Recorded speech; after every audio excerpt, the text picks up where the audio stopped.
এই যে মুখপাত্র সাহেব, তার দায়িত্ব কি এই অনৈক্য সৃষ্টি করা? তিনি যদি এত তাত্ত্বিক জ্ঞান ছড়াতে চান তাহলে পদত্যাগ করে কেন এই জ্ঞানের ভান্ডার খুলে বসেন না?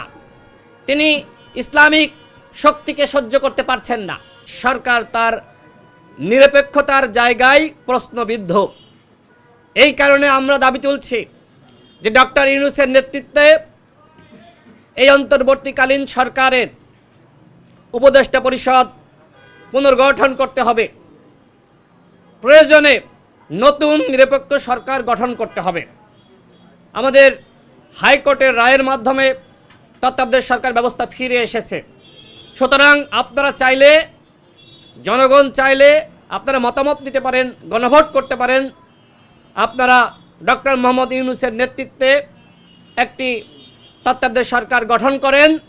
সেই সরকার বিপ্লবী সরকারের আদলে গঠিত হবে। আমরা শেখ হাসিনার সময় বলেছি, শেখ হাসিনার এই জাতীয় সংসদ বহাল রেখে কোনোভাবেই নিরপেক্ষ নির্বাচন সম্ভবপর নয়। শেখ হাসিনা একদিকে প্রধানমন্ত্রী, অন্যদিকে তিনি নিরপেক্ষ নির্বাচন দিবেন, সেই বাস্তবতা কিন্তু বাংলাদেশে ছিল না। যে কারণে আমরা বলেছি যে সংসদ ভেঙে দিয়ে শেখ হাসিনা পদত্যাগ করবেন, তত্ত্বাবধায়ক সরকার ব্যবস্থা গঠিত হবে, এরপরে নির্বাচন হবে। ঠিক এখনও সেই একই দাবি করছি।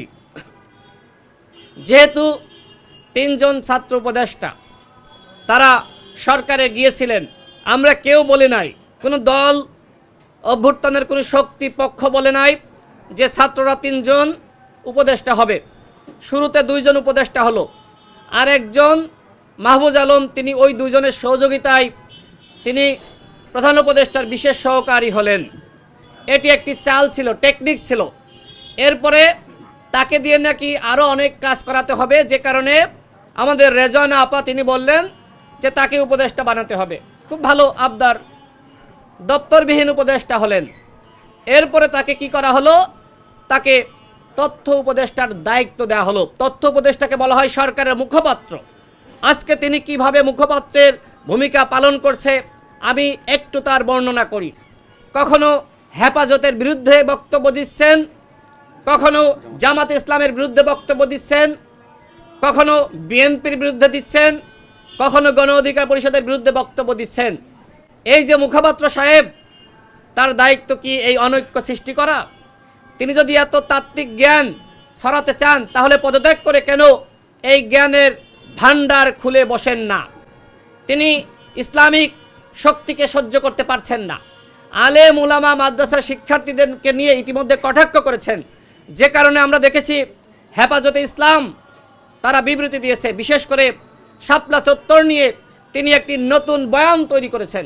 জামাত ইসলামকে নিয়ে তিনি কটাক্ষ করেছিলেন, যে কারণে জামাত ইসলাম বিবৃতি দিয়েছে। এরকম বিবৃতি আরও অনেক দল দিয়েছে। তিনি এইভাবে অনৈক্য সৃষ্টি করছেন। এরকম নৈরাজ্য সৃষ্টিকারী, গণ অভ্যুত্থানের শক্তির মধ্যে বিভাজন সৃষ্টিকারী ব্যক্তি কি করে উপদেষ্টা পদে বহাল থাকে? আমি প্রধান উপদেষ্টার কাছে প্রশ্ন তুলছি যে আপনি কি তাকে এই দায়িত্ব দিয়েছেন? তিনি আজকে জাতীয় ঐক্য সংহতি পুরোপুরি ধ্বংস করেছেন। একমাত্র ব্যক্তি হিসেবে যদি কাউকে দায়ী করতে হয়, আমি মনে করি মাহফুজ আলম তিনি একজন বিতর্কিত ব্যক্তি।